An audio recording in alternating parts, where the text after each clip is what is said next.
Pump operator নিয়োগ নিয়ে ক্ষুব্ধ গ্রামবাসী ঘেরাও করল ভিলেজ সচিব বাবুল দেবনাথকে। ঘটনা সোমবার দুপুরে জম্পুই জেলা ব্লকের অন্তর্গত মোহনপুর ভিলেজে। ক্ষুব্ধ গ্রামবাসী জানান, 2 বছর হয়েছে মোহনপুর ভিলেজের 3 নং ওয়ার্ড উজান লারমা রাজকুমার পাড়া এলাকায় অঙ্গনারী সেন্টারের জায়গায় পানীয় জলের পাম্প মেশিন বসিয়েছে। সেই মেশিন চালাবার জন্য একজন পাম্প অপারেটরের দরকার। ভিলেজ কমিটির সিদ্ধান্তক্রমে গ্রামবাসী সবাই মিলে লটারির মাধ্যমে গ্রামের দরিদ্র যুবক পীযূষ দেববর্মাকে বাছাই করেছেন। ভিলেজ থেকে ব্লকে তার নামে রেজুলেশন পাঠানো হয়, কিন্তু হঠাৎ গ্রামবাসীদের না জানিয়ে ভিলেজ এবং বিএসসি নাকি আরেক যুবক কিশোর দেববর্মার নাম পাঠিয়ে দেয় পাম্প অপারেটর হিসেবে নিয়োগের জন্য।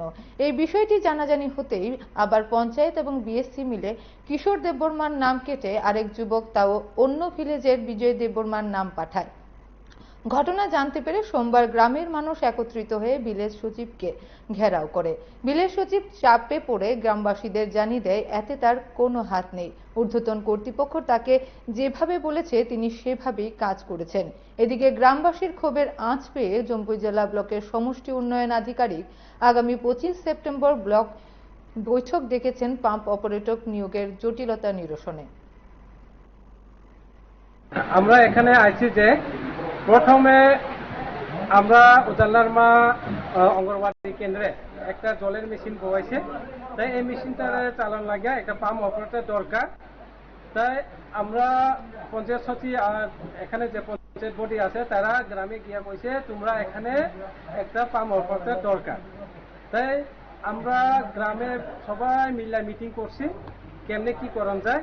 তাই আমরা এখানে মিটিং কইরা আমরা সিদ্ধান্ত করছি যে সবাই তো চাইবো এখানে, তো সবাইটা তো দিতে পারতো না, পাম্প অপারেটর একজনই লাগে। তাই আমরা এখানে লটারির মাধ্যমে করছে, লটারির মাধ্যমে কইরা নামটা উঠে আছে পীযূষ দেববর্মা। তাই পীযূষ দেববর্মারে আমরা সিদ্ধান্ত কইরা পঞ্চায়েতে দিয়েছি, পঞ্চায়েতে সব 6 রেজুলেশন সব হয়ে গেছে। তারপরে এখন আবার দেখলাম দ্বিতীয়টা আবার তারা গোপনে দিছে কিশোর দেববর্মা।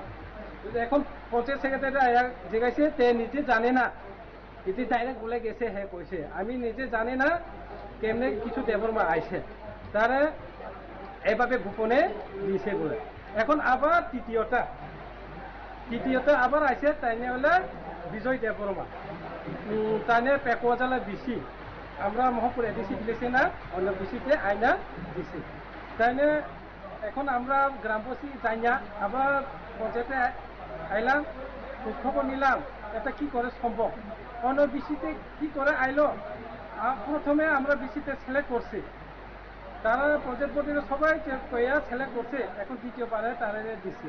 তাই আমরা জানতে চাইলাম, আর এখন প্রজেক্ট বোর্ডে তারা কইলা এটা আমরা কোনো জানি না, সব উপরওয়ালা দিয়া বলে আয়ে, উপরওয়ালা করে দিয়া আইলে তৈলে এমন পঞ্চায়েত বডি থাকিয়া পঞ্চায়েত থেকে কোনো দরকারই না, সব উপরওয়ালা থেকে আইলে।